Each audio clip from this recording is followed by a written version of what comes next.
बहुत समय पहले की बात है। एक छोटे से गांव में एक लड़का रहता था जिसका नाम नीरज था। नीरज का स्वभाव बहुत जिज्ञासु था। वह हमेशा नई चीजों को जानने के लिए उत्सुक रहता था।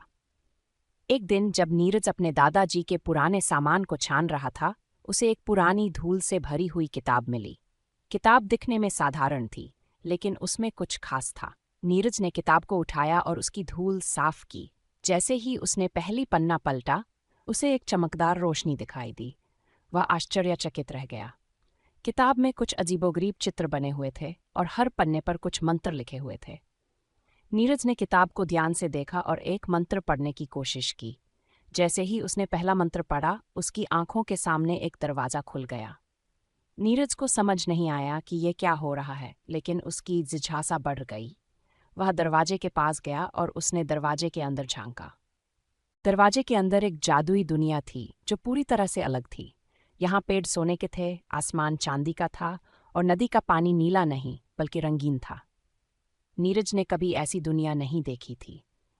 उसने हिम्मत जुटाई और उस दुनिया के अंदर कदम रखा। जैसे ही नीरज उस जादुई दुनिया में पहुंचा, वहां के जीव उसे देखने लगे। वहां पर बात करने वाले पक्षी, नाचते हुए पेड़ और हंसते हुए पहाड़ थे।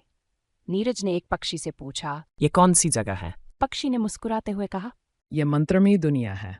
यहाँ हर वस्तु जादुई है और तुम यहाँ इसलिए आए हो क्योंकि तुमने वह किताब खोली है।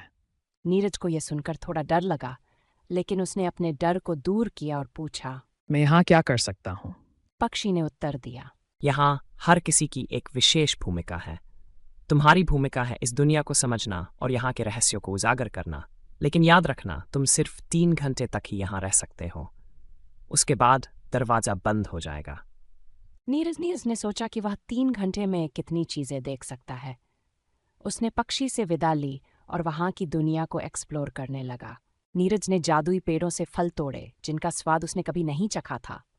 उसने उन पहाड़ों से बातें की जो कहानियां सुनाते थे, लेकिन समय तेजी से बीत रहा था। जब नीरज को पता चला कि उसके पास केवल 1 घंटा बचा है, तो उसने जल्दी से उस दरवाजे की ओर लौटने का निर्णय लिया। लेकिन रास्ते में उसे एक रहस्यमयी गुफा दिखाई दी। नीरज ने गुफा के अंदर जाने का फैसला किया। गुफा में अंदर अंधेरा था, लेकिन उसके अंत में एक चमकती हुई वस्तु थी। नीरज ने धीरे धीरे उस ओर बढ़ना शुरू किया। जब वह पास पहुंचा, तो उसने देखा कि वह एक जादुई दर्पण था। दर्पण के सामने आते ही नीरज को अपनी परछाई दिखाई दी, लेकिन यह परछाई सामान्य नहीं थी। दर्पण ने उसे एक दृश्य दिखाया। वह अपने गांव में वापस लौट रहा था, लेकिन इस बार उसके पास असंख्य ज्ञान था। दर्पण ने नीरज को बताया कि वह इस जादुई दुनिया से सिर्फ ज्ञान ही नहीं, बल्कि एक विशेष शक्ति भी ले जा सकता है। लेकिन उसे यह चुनाव करना होगा कि वह किस शक्ति को चुनेगा, अपार धन या फिर सबसे बड़ी दया।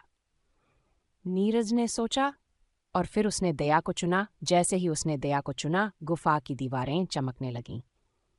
दर्पण ने कहा, तुमने सबसे सही चुनाव किया है। अब जाओ और इस दया को अपनी दुनिया में फैलाओ। नीरज गुफा से बाहर निकला और समय पूरा होने से पहले दरवाजे की ओर दौड़ा।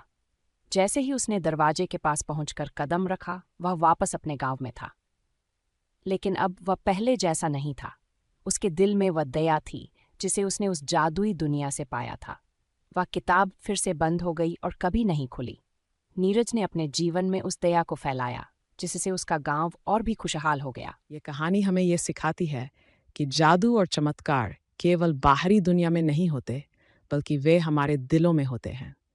और सबसे बड़ा जादू दया है, जो हमें दुनिया को बेहतर बनाने की शक्ति देता है।